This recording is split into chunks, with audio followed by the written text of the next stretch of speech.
जय हिंद दोस्तों। राम राम, सत श्री अकाल। जय, क्या हाल है? सब ठीक ठाक?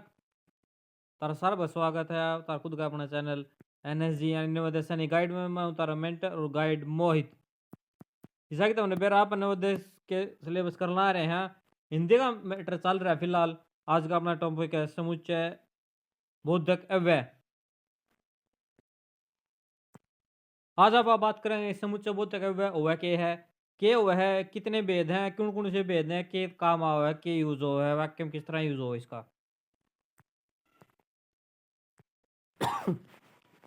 सबसे पहले बात करें समुच्चय बोधक अव्यय क्या है, क्या होता है। हिंदी में बात करें तो क्या होता है?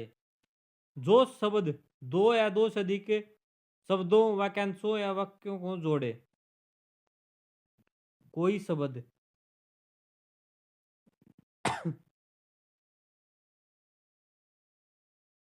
कोई शब्द दो शब्दों, वाक्यांशों, वाक्यों को जोड़े। शब्द, वाक्य या वाक्यांश, इनको आपस में जोड़ने वाले ये जो शब्द होते हैं, इस समुच्चय बोधक अव्यय कहलाते हैं। उदाहरण की बात करें, जैसे दो वाक्य हैं। राजा आया है, तो उदाहरण देखते हैं। राजा आया है, और एक है रीना आई है। इनको जोड़ दिया है दो वाक्यों को, इनका क्या निकल के आएगा? राजा और रीना आए हैं।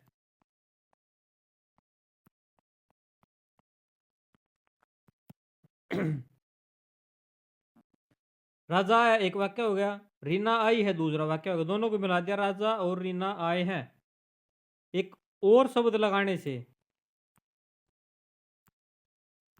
जैसे एक ये और शब्द जो लगा दिया हमने, इसके एक और शब्द लगाने से दो अलग अलग वाक्य लिखने की जगह है एक ही वाक्य में अपना काम चल गया। इस तरीके के जो वर्ड होते हैं, जैसे और है ये जो ये और है, ये हमारा समुच्चय बोधक अव्यय है। अब बात करें इसके भेदों की। समुच्चय बोधक के दो भेद होते हैं। सबसे पहले बात करें, पहला है समानाधिकरण। समानाधिकरण समानाधिकरण समुच्चय बोधक। दूसरा है वैयाधिकरण। वैयाधिकरण समुच्चय बोधक। बात करते हैं समानाधिकरण समुच्चय बोधक की। जब जो समुच्चय बोधक समान स्थितियों वाले या स्वतंत्र शब्द, वाक्य, वाक्यांशों को समानता के आधार पर जोड़ते हैं। जो समान शब्द, वाक्य या वाक्यांश को जोड़ते हैं, वो शब्द समानाधिकरण समुच्चय बोधक कहलाते हैं। जैसे उदाहरण के लिए बात करते हैं, तो मोहन और रोहन भाई हैं। मोहन और रोहन भाई हैं। एक और उदाहरण है, वह तेज दौड़ता है परंतु हार जाता है।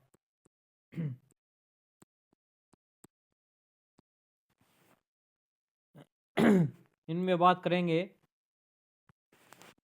मोहन और रोहन भाई हैं, वह तेज दौड़ता है और हार जाता है।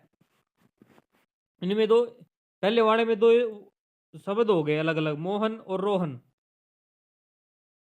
जो इसमें और है, ये हो गया समुच्चय बोधक। इसमें परंतु है, मोहन और रोहन दो शब्दों को जोड़ दिया और ने। ये क्या समानाधिकरण समुच्चय बोधक। मोहन और रोहन दो समान चीजें हैं। वह तेज दौड़ता है, वह हार जाता है। दोनों एक जैसे वाक्य हैं। वह तेज दौड़ता है और वह हार जाता है। इसमें लगा दिया परंतु वह हार जाता है। वह तेज तो दौड़ता है परंतु वह हार जाता है। इसमें परंतु और ये परंतु और दो समानाधिकरण समुच्चय बोधक हैं। इसके आगे बात करते हैं हम व्याधिकरण समुच्चय बोधक की। जो शब्द एक या एक से अधिक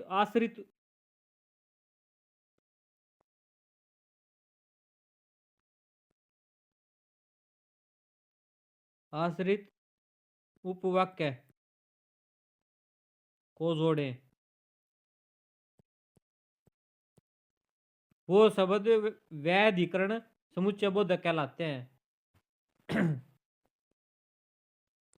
उदाहरण के तौर पे देखते हैं। राधा ने कहा, राधा ने कहा कि मीरा बीमार है। राधा ने कहा कि मीरा बीमार है। इस वाक्य में हम देखेंगे जैसे राधा ने कहा, एक वाक्य हो गया। क्या कहा राधा ने, पता नहीं राधा ने क्या कहा। मीरा बीमार है, ये दूसरा वाक्य हो गया। राधा ने कहा, ये तो है मिश्रित आश्रित वाक्य है। राधा ने कहा मीरा बीमार है। ये की है, इसने इसको जोड़ दिया। मीरा बीमार है, ये तो हो गया पूर्ण वाक्य। मीरा बीमार है, ये हो गया वाक्य। इसको प्राश्रित कर राधा ने कहा। राधा ने कहा कि मीरा बीमार है। मीरा बीमार है एक वाक्य हो गया। इस पे जो राधा ने कहा, क्या कहा, वाक्य पूर्ण नहीं है, ये अपूर्ण वाक्य है। या आश्रित तक, इस पे मीरा बीमार है। राधा ने कहा कि मीरा बीमार है, जो एक की शब्द है कि, ये हो गया समुच्चय बोधक। और की है ये व्याधिकरण समुच्चय बोधक का उदाहरण है। समुच्चय बोधक में इतना ही आता है, दो इसके भेद हैं। समुच्चय बोधक जो शब्द शब्द वाक्य वाक्यांशों वाक्यों को जोड़े, वो शब्द समुच्चय बोधक कहलाते हैं। दो भेद हैं, समानाधिकरण व्याधिकरण। समानाधिकरण जो समान शब्द वाक्य वाक्यांशों को जोड़े, वो समानाधिकरण समुच्चय बोधक। और जो एक या एक से अधिक आश्रित उपवाक्यों को जोड़े, मुख्य वाक्य से जोड़ता है, उसको व्याधिकरण समुच्चय बोधक कहते हैं। आज के लिए इतना। हिंदी के लगभग टॉपिक आपके कंप्लीट हो चुके हैं। विलोम शब्द पर्यायवाची शब्द रहते हैं, वो वाक्यांशों के लिए शब्द वो करवा दिए जाएंगे। जल्दी मिलते हैं एक नई वीडियो के साथ। तब तक के लिए जय हिंद, जय राम, जय राम, राम, सत श्री अकाल।